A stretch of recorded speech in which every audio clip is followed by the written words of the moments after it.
Let's go.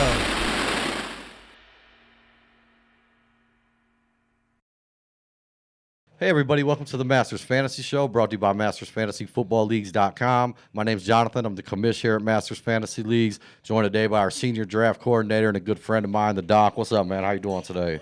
Not a whole lot's going on except it's football season. Yep. I keep saying that, but this is the best time of the year, so I'm in a great mood. Yep. I'm excited. Football season's here. I mean, this guy will be spending the whole summer together running your guys' drafts. If you're looking for a place to play Dynasty or redraft football, MastersFantasyFootballLeagues.com. Over 600 Dynasty leagues, redrafts every single night of the week, auction leagues, super flex leagues. We got it all. With that said, man, today's episode, the Doc's got a sleeper for us. You said a wide receiver, right? Yes, sir. So Doc's going to be, is this Dynasty or redraft? Both. Either one. Yep, there you go. Even better. A little more skewed to Dynasty, but I feel like he's a redraft sleeper, too. Okay. We'll kick it over to you, Doc. Go ahead with your sleeper. All right. So if you watched our last video where the commish kind of talked about a sleeper running back, I don't have as much preamble. His was built up a lot nicer than mine will be. But I'll just come out and say my sleeper is Josh Palmer, wide receiver for I almost said San Diego, the LA Chargers. It's tough. I know. It's so ingrained in my head. But I feel like this is a guy we've kind of talked about. We've had rookie spotlight on him, and it's a guy that I've picked up in a couple of my rookie drafts just because I really like what I hear. I liked what I heard before he was even drafted. This was a guy that, a lot of people kind of viewed his skill set as like first round caliber. Like he had first round tools, but like the production didn't quite add up at Tennessee. And I feel like that's more, Tennessee not having a good quarterback to get him the football. Yeah, that'll hurt. But yeah, even then, I mean, I don't think he ever had a college season over 500 yards, I think. So that's a bit of a red flag for a lot of teams, which is why he slipped a little down the draft board, despite having so many great, pieces to his game. But also, I mean, this is a guy I feel like he's getting criminally undervalued, not only in Dynasty redraft, but also in those rookie drafts, too. I mean, I got him at the very back end of our third and final round. And I was kind of surprised he was there, but, I mean, that's just kind of the way it's been for him, and I don't really know why. I think he deserves a lot more hype. Honestly, this guy to me kind of reminds me player-wise like a little bit of like an A.J. Brown because I feel like he's got a good build. He's a really good route runner, but he can flash the wheels a little bit too. And basically what I think is going to happen is he's going to assert himself as the number 2 receiver pretty quickly in L.A. I know recently they've said Mike Williams and the Chargers have kind of quit it with the extension talks. And already they've said that behind Keenan Allen, Josh Palmer is the one that looks the best besides, Keenan Allen. Wow. So he's already kind of solidified himself as that number 2 there thus far in training camp. And not to mention, I mean, he's going up against guys like Jalen Guyton who are kind of one-trick ponies. And then, again, Mike Williams is a guy that has struggled to stay on the field and hasn't really been what you expected out of a first-round pick. All these things combined with the fact that he's going to be paired with a young quarterback that a lot of people love. And I like him. I'm not as high on him as some. But, I mean, a young quarterback in Justin Herbert who's only going to get better, you would assume. That's a great pairing.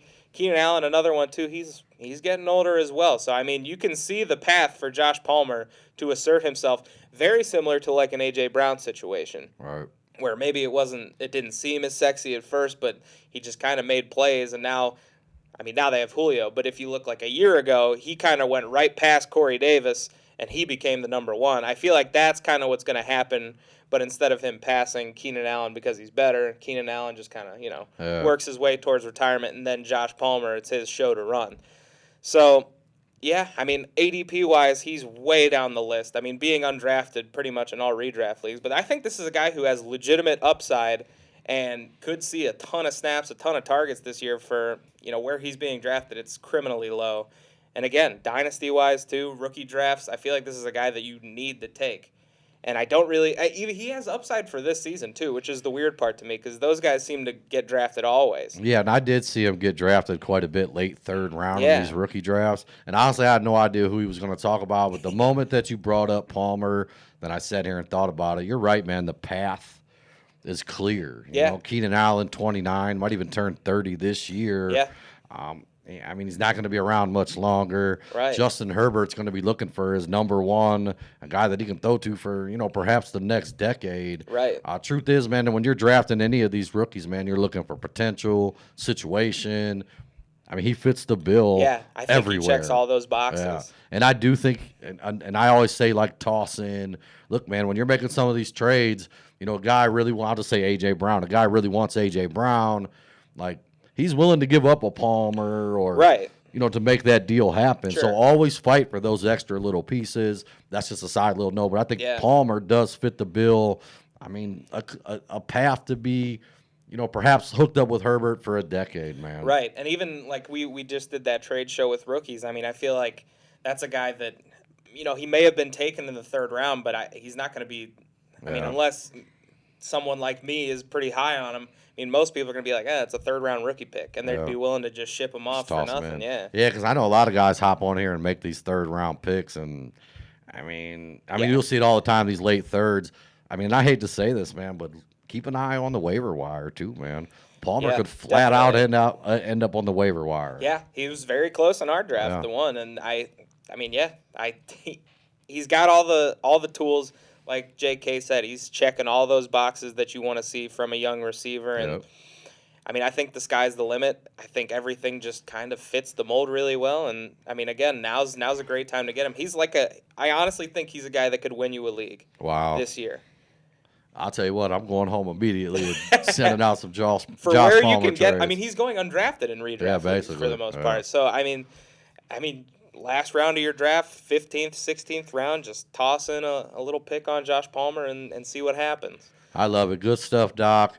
As always, man, thanks so much for watching, guys. If you could, hit the like and subscribe button. Come be a part of the Masters family. Any last words, Docs? No. Doc, sorry. Don't take Josh Palmer from me, though. If we're in a league and you're watching this, don't you dare. I'm not going to send you any offers. All right, guys, thank you.